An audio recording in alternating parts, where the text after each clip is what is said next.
The Transfiguration of Christ shows us the truth about Moses, Elijah, and John the Baptist. Part 6.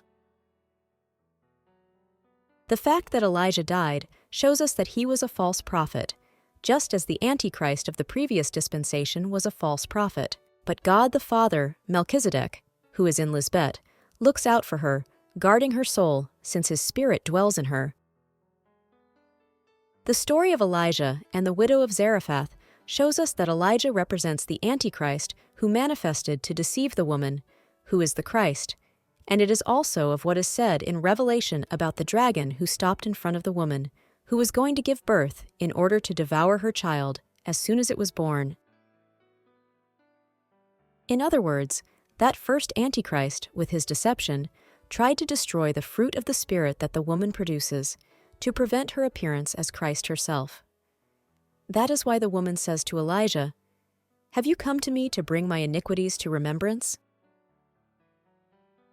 And when it mentions that Elijah begged God 3 times for the life of that child, it symbolizes the 3 years after Christ resurrected, in which she was still under the influence of deception of the Antichrist trying to destroy her, so that she would not bear her good fruit.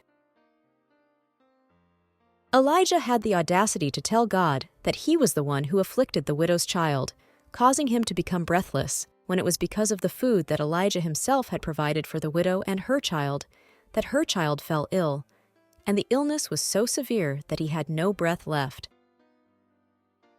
When Elijah questioned God for protecting the woman so much, it is because he was afflicted, since he was jealous that the widow was in fact the Christ, who came to take away his reign. This shows the anger Elijah felt because of the woman, because he usurped her place, but failed to kill her child, which is a figure of the holy fruit of her womb. Since the woman was given the 2 wings of the great eagle, so that she could fly from in front of the serpent to the desert, to her place, where she is sustained for a time, and times, and half a time. Today, we can see that the woman is not a widow, because God the Father is her husband, and she is together with the children that he has given her. Amen.